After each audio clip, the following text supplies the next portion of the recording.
যে না, না টিম আমি বলেছি যে আপনি বললেন আমার মাথায় হেলথ সম্পর্কে কি আছে? আমার মাথার মধ্যে হেলথ নাই। আমার মাথার মধ্যে উনি আছে। Our whole BMCL, we are proud, really proud that we have got somebody in the Prime Minister's hand. আমাদের সময় পোস্ট গ্রাজুয়েশনে এত স্টুডেন্ট ছিল না, এত কোর্সও ছিল না। এখন medical college has got a number of courses post গ্রাজুয়েশনে। ন্যাচুরালি ইন্টার্ন ডক্টর যারা শিখবে বেসিক জায়গায়, they are compromised in education, right?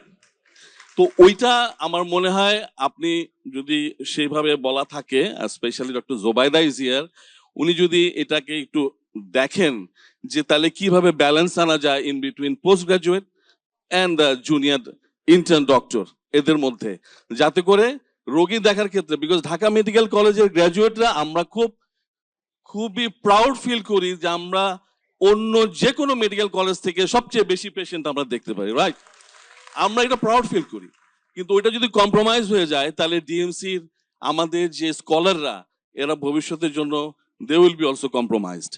তো আমি রিকোয়েস্ট করব ওই জায়গাটাতে যেন একটু নজর দেওয়া হয়। আমাদের সময় ইন্টার্ন ছিল না, আমাদের সময় ছিল ইন সার্ভিস। আমরা পাশ করার পরে জানতাম যে আমাদের চাকরি নিশ্চিত, বিসিএস দিতে হবে না। ইন সার্ভিস ছিল। ইন সার্ভিস এরশাদ সাহেব ক্যান্সেল করার পরে আমরা আন্দোলনও করেছিলাম অনেক, কিন্তু ইন সার্ভিস আর ফিরে আসে নাই। বাট আমি মনে করি ইন্টার্নদের they should have a good package in the intern period, because they serve, ওরা একটা মেজর লোড নেয় হসপিটালের ওয়ার্ড গুলাতে, এবং সেজন্য ওদের আসলে ওদের প্যাকেজটা ন্যাচারালি একটু ডেভেলপ হওয়া উচিত। And then BCS. এখন আমি মাননীয় প্রধানমন্ত্রী, আমরা এমপি হয়েছি আপনার সাথে কাজ করতে গিয়ে, আপনার কাছ থেকে শিক্ষা নিতে গিয়ে, যখন আমরা হসপিটাল ম্যানেজমেন্ট কমিটিতে যাই, আমার উপজেলার হসপিটাল ম্যানেজমেন্ট কমিটি ত্রিশাল, এইখানে গিয়ে দেখি যে এইটার যে অবস্থাটা, সে একটা ভালো, ধরেন ঢাকা মেডিকেল কলেজে গ্রাজুয়েট, এখন তে থানা অ্যাডমিনিস্ট্রেটর, অথচ তাকে আলটিমেটলি ইনস্ট্রাকশন রিসিভ করতে হয় ফ্রম অ্যাডমিনিস্ট্রেশন, ইউনো কি বলতেছে, ইভেন এসি ল্যান্ড। তো এবং তাদের যানবাহনের কোনো সীমা নাই, তারা তো ফাজরতে ওঠে, আমাদের বেচারা হেলথ অ্যাডমিনিস্ট্রেটররা they don't have any car at the moment. তো এই যে সিচুয়েশন, এটা সাংঘাতিকভাবে বৈষম্যমূলক। তো আমরা প্রথমেই ধাক্কা খাই উপজেলা লেভেলে গিয়ে, যখন দেখি ডাক্তাররা এত পড়াশোনা করে, এত চাপে, যারা ডাক্তারিতে ব্যর্থ হয়ে বিসিএস দিয়ে এখন অফিসার হয়ে যায়, ওনারা দে রুল দ্য হোল অ্যাডমিনিস্ট্রেশন। এইটা একটা বেসিক জায়গা। এই জায়গাটা মাননীয় প্রধানমন্ত্রী আপনি দয়া করে একটু মাথায় নিবেন। I also request doctor Zubaida Rahman এই জিনিসটার ব্যাপারে। সেকেন্ড অ্যান্ড ফাইনালি স্টেজে আমি যেটা বলতে চাই, সময় নিব না, সেটা হচ্ছে যে এজ, মানে ওই যে বলতেছিলেন ইউকে ডক্টর আমাদের মাননীয় সংসদ সদস্য, এতে এজ হচ্ছে 67-65, আমরা তো বোধহয় 59-এ আমরা চলে যাই। 59 এখন আমাদের জন্য কোনো বয়স না। আপনি জানেন যে আমাদের গড় আয়ু বেড়ে গেছে।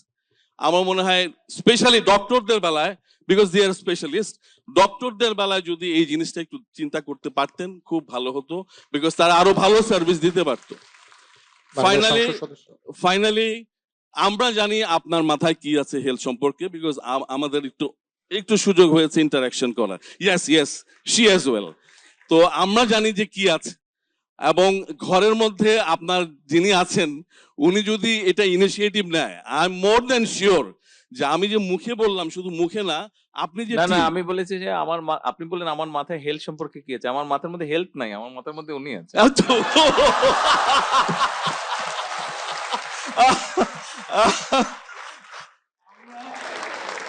Our whole BMCL, we are proud, really proud that we have got somebody in the Prime Minister's hand. Anyway, so যেটা বলছিলাম মাননীয় প্রধানমন্ত্রী, আপনি যে টেকনিক্যাল নো হাউ দিয়ে আপনার টিম রেডি করেছেন, আপনি হেলথ কার্ড রেডি করতেছেন, অল দ্য ইনফরমেশন ওই চিপসে থাকবে। আপনি যেভাবে আগাচ্ছেন আমরা জানি, হয়তো অনেকেই জানে না, আমরা জানি যে আপনি কিভাবে আগাচ্ছেন। ইনশাল্লাহ আমরা সব আপনার সাথে আছি, আপনি আগে যান ইনশাল্লাহ। হেলথ সেক্টর ইনশাল্লাহ বাংলাদেশের চেঞ্জ আপনার মাধ্যমে হবে, ভালো একটা জায়গায় যাব।